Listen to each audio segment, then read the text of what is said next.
दोस्तों नमस्कार। दोस्तों स्वागत है आपका आपके अपने चैनल डर मत जाना पर। और दोस्तों आज मैं आपके लिए जैसे कि हर बार स्टोरी, हॉरर स्टोरी और सत्य घटना पर आधारित स्टोरी लेके आता हूँ। तो आज की कहानी शुरू करते हैं। आज की कहानी है बिहार के एक गांव के रहने वाले अनुराग लड़के के विषय में, जो कि अपने माँ बाप के साथ इस समय, माता पिता के साथ इस समय वो दिल्ली में रहता है। और दिल्ली की कड़ाके वाली सर्दी, इस समय वहाँ बहुत ठंड है। और इस समय अनुराग दिल्ली में रह रहा है। अचानक से दोस्तों ऐसा होता है कि स्कूल की छुट्टियां, जो उस लड़के की स्कूल की छुट्टियां 7-8 दिन की होती हैं, तो ये लोग सोचते हैं कि अब कैसे कहीं चला जाए। तो फिर माता जी, पिताजी और अनुराग ये लोग सब प्लान बनाते हैं कि अब कैसे अपने पैतृक गांव, मतलब अपने दादा दादी के गांव में, जो कि बिहार में स्थित है, वहाँ इस बार छुट्टियां मनाने जाएंगे। तो दोस्तों इन लोगों का प्रोग्राम बनता है और रात को ये लोग अपना बैग बैग पैक करते हैं बढ़िया से। जैसे कि आप कहीं भी सफर पे या घूमने निकलते हो तो बढ़िया से अपना सामान, अच्छे कपड़े और तमाम चीजें, आईपॉड है, ये मतलब तरह तरह की चीजें आप साथ में रखते हो। तो भाई मतलब अनुराग भी बहुत एक्साइटेड होता है, क्योंकि गांव वो जा रहा है, अपने दादा दादी से बहुत प्यार करता है, दादा दादी से मिलेगा। उसको नेचर बहुत पसंद है, तो वो शायद वो गांव के वातावरण में उसको बहुत मजा आएगा, ऐसा सोचता हुआ वो मतलब सोच रहा है अपने आप को। और भैया होता यह है कि प्रोग्राम बनती है, इनको रात की ट्रेन होती है। उनके माताजी, पिताजी और अनुराग रात की ट्रेन से बैठ जाते हैं। ठंड भी बहुत कड़ाके की ठंड है, तो ट्रेन में बैठते हैं रात को निकलने के लिए। और खिड़की के पास वाली सीट पे अनुराग बैठा होता है। बाहर धूप अंधेरा है एकदम, साए साए हवा चल रही है ठंडी। अनुराग भाई, माँ तो माँ होती है, माँ ने देखा कि अनुराग खिड़की के पास बैठा और खूब हवा चल रही ठंडी, तो उसको वो कंबल उड़ा देती हैं, लिपेट देती हैं, ताकि उसको ठंड ना लगे। और पिताजी जो है गाड़ी के जो हिलने का मूवमेंट होता है उसका एंजॉय कर रहे हैं। और ऐसे ही बैठे बैठे अचानक से अनुराग को नींद आ जाती है। नींद आ जाती है, सुबह उसकी आंख खुलती है तो पता चलता है कि वो लोग अपने गांव के नज़दीक के स्टेशन पर पहुंच गए हैं बिहार में। अब ये लोग नीचे उतरते हैं तो बाहर बहुत ठंडी शीत हवा खूब तेज चल रही है। तो हवा इनसे टकराती है। गांव देख के और एक्साइटेड हो जाता है अनुराग के, भाई अब जल्दी से अपने दादा दादी के पास जाएं। और अचानक ये होता है कि जाएं कैसे, तो फिर उनको पता चलता है कि हाँ बैलगाड़ी की जा सकती है, वो बैलगाड़ी खड़ी है। तो वो लोग वहाँ बैलगाड़ी करते हैं, उस बैलगाड़ी से वो अपने गांव पहुँचते हैं। भैया वो गांव पहुँचते हैं और गांव पहुँचने के बाद खूब धूमधाम से बढ़िया से अनुराग के दादा दादी अनुराग के मम्मी पापा का स्वागत करते हैं और अनुराग को स्वागत करते हैं और बहुत खुश होते हैं कि उनका पोता आया। और पोता से वो बहुत ही प्यार करते हैं, अपने पोता से। और स्वाभाविक है कि कहते हैं ना कि भाई दादा दादी, नाना नानी अक्सर बच्चों को बहुत प्यार किया करते हैं। तो वही शायद वहां पे भी यही था कि भाई दादा दादी है तो प्यार तो, और पोता भी अक्सर दादा दादी को बहुत प्यार किया करते हैं। तो भाई पहुंच जाते हैं बढ़िया, और दादा दादी तरह तरह के व्यंजन, खाना सब बनवाते हैं और सब बैठ के आराम से खाते हैं। अब गांव में माहौल है इस तरह का, अजीब तरह का एक माहौल है जो कि इसको नहीं मालूम है अनुराग को। वहां कुछ एक डर का और भय का जैसा माहौल है। रात को दादा दादी जो है इसको, अनुराग को तरह तरह की कहानी सुनाते हैं। उसको ये नहीं मालूम था अनुराग को यही कहानी उसके ऊपर आके लगेगी और सत्य होगी, और वो मतलब वो कहानी जो है उसको भयभीत करेगी, एक दिन उसके सामने आएगी। अनुराग बढ़िया से कहानी सुनता था। अनुराग शाम का वक्त था, हल्की हल्की धूप थी, मध्यम दिन छुपने वाला था। अनुराग अपने घर की छत पे ऊपर जाके खड़ा होता है। वहां से तमाम इधर पेड़ पौधे खेतों का नजारा लेता है। उसको बहुत अच्छा लगता है, आत्मसंतुष्टि होती है। और हकीकत में सिटी की भागा दौड़ी और धुआं, गाड़ी की पौ पौ पी पी, ये सब आवाजों से जब आदमी कभी कभी उस शांत एरिया में जाता है ना दोस्तों, तो वास्तव में बहुत संतुष्टि मिलती है। इसीलिए तो आप देखते होंगे कि आप कहीं मंदिर में भी चले जाते हैं तो वहां पर भी आपको आत्मसंतुष्टि मिलती है, क्योंकि वहां वो माहौल से आप एक अलग माहौल में आ जाते हो। ऐसा ही उसके साथ वो अपना अनुराग ऊपर बैठा है। तभी अचानक से अनुराग की नजर पड़ती है खेतों के पीछे।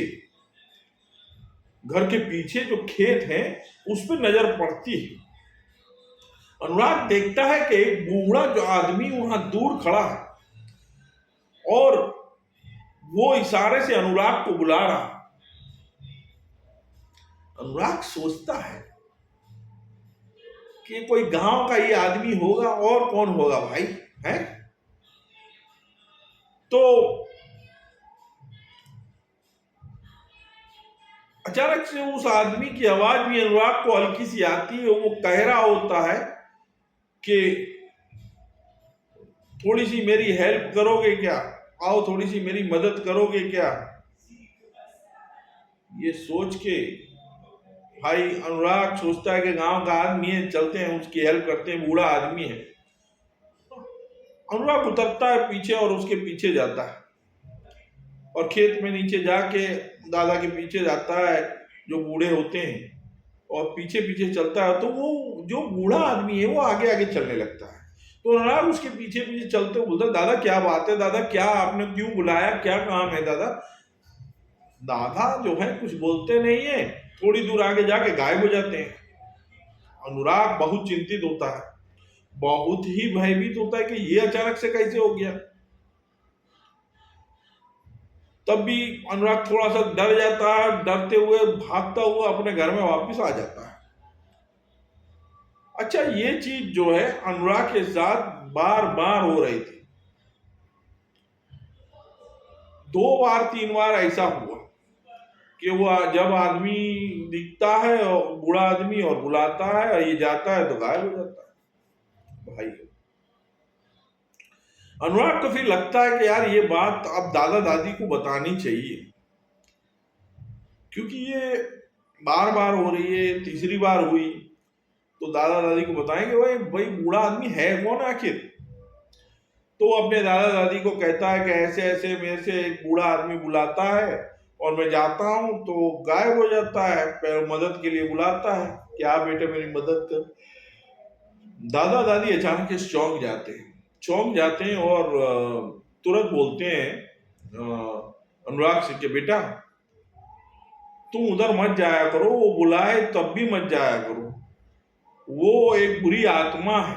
वो एक जो स्टोरी में तुमको मैंने एक सर कटे भूत की जो स्टोरी सुनाई थी, वो उसी का भूत है जो गांव में आसपास घूमता रहता है। गांव के लोग भी शाम को बाहर नहीं निकलते, वो भी एक भय है, सब लोग जानते हैं। एक आदमी दादा दादी बताते हैं कि एक आदमी जो है आत्महत्या करके मर गया था, तब से वो यहाँ पर भटकता रहता है। तो अनुराग कहता है कि यार ऐसा भी होता है क्या, ठीक है। पर अब बात ये होती है, बच्चा जो लड़का था, जो यंग था, इसलिए यंग लड़कों के अंदर एक जिज्ञासा जाग जाती जानने की, है ना।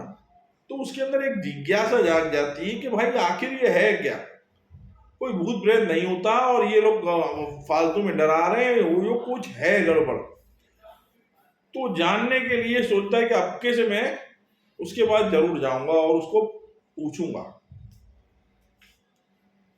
दादा दादी ने मने किया था तब भी न मानते हुए जब दोबारा उसको वो बूढ़ा आदमी दिखाई दिया तो ये वहां गया, और इस बार इसने जाते हुए तुरंत एक काम किया कि उस बूढ़े आदमी का हाथ पकड़ लिया। दादा, ऐसे करके, दादा बोलो क्या बात है दादा, आप हर बार चले जाते हो, आपको क्या मदद चाहिए दादा। जब हाथ पकड़ लेता है और वो 2-3 बार दादा दादा, तो वो बूढ़ा आदमी घूमता और घूमता है। घूमते ही अनुराग के चेहरे पे हवाइयां छाने लगती हैं, डर जाता है, भयभीत हो जाता है। मतलब आप बता नहीं सकते कि वो आदमी इतना भयानक, उसके बदन पे कटे कटे निशान, गर्दन से सिर कटा हुआ, और उस जगह उसके खून की धारा बह रही है। तो भाई बच्चा है, लड़का है, भाई घबरा गया देख के बहुत बुरी तरह से, और बेहोश होके गिर गया चिल्लाते हुए। बहुत जोर से चीखा और बेहोश होके गिर गया। चीख सुन के उसके दादा दादी बाहर आए, देखते हैं तो जो है अनुराग बेहोश पड़ा। उसको उठा के लाते हैं गांव में से, और उठा के लाते हैं और मंदिर में लेके जाते हैं। मंदिर में लेके जाते हैं, वहां पंडित जी को बुलाते हैं, विधि विधान से पूजा पाठ किया जाता है, क्योंकि वो एक प्रेत छाया में आ गया था, और उसको विधि विधान से उसकी पूजा पाठ की जाती है। और अनुराग को फिर होश आता है। तब दादा दादी कहते हैं कि वही सिर कटा भूत है जो कि शाम को यहाँ गांव में घूमता रहता है, इसलिए तुमको मना कर रहे थे और तुम नहीं मान रहे थे। उसके बाद अनुराग को वो दिमाग में कोई भी चीज ऐसी होती है ना घटना, तो दिमाग में एक आपके जगह कर जाती है। वो अक्सर उसको दिमाग में वही दादा, वही मतलब बूढ़ा आदमी दिखाई देता है, और वो थोड़ा सा परेशान हो जाता है। तो माहौल चेंज करने के लिए वो गांव से फिर सोचते हैं कि अब अपने दिल्ली वापस जाएं। पर उस घटना के बाद गांव में और भय का वातावरण फैल गया। लोगों ने शाम को बिल्कुल बाहर निकलना, बाहर जाना बंद कर दिया। दोस्तों, मैं कहूंगा कि ऐसा वाकया किसी के साथ ना हो। और वास्तव में उस लड़के के सामने जब वो आया होगा और उसने देखा होगा, तो आप कल्पना कर सकते हैं कि क्या उसकी दशा हुई होगी। आशा करते हैं कि वो बच्चा अब अच्छा होगा, बड़ा होगा, बढ़िया होगा, खुशहाल होगा। और दोस्तों, यही हमारी एक भूतिया छोटी सी कहानी थी, भयानक थोड़ी सी डरावनी कहानी थी सिर कटे भूत की, जो कि इस तरह से गांव में घूमता था। दोस्तों, आपको ये कहानी कैसी लगी, अच्छी लगी या नहीं लगी, कमेंट में प्लीज हमको बताइएगा। क्या हम उसमें सुधार कर सकते हैं, आपके सजेशन चाहिए। और दोस्तों, मैं आपको निम्र विनती करूंगा कि आप प्लीज हमारे चैनल को सब्सक्राइब करें, ज़्यादा से ज़्यादा शेयर करें, और नीचे जो घंटी आती है बेल आइकन, उसको दबाना ना भूलें, क्योंकि घंटी दबाएंगे तभी आपको नेक्स्ट वीडियो, नेक्स्ट हॉरर कहानी का नोटिफिकेशन अपने आप आ जाएगा और आप देख पाएंगे। तो दोस्तों, इसी के साथ आपसे विदा लेते हैं। नमस्कार, भारत माता की जय, वंदे मातरम।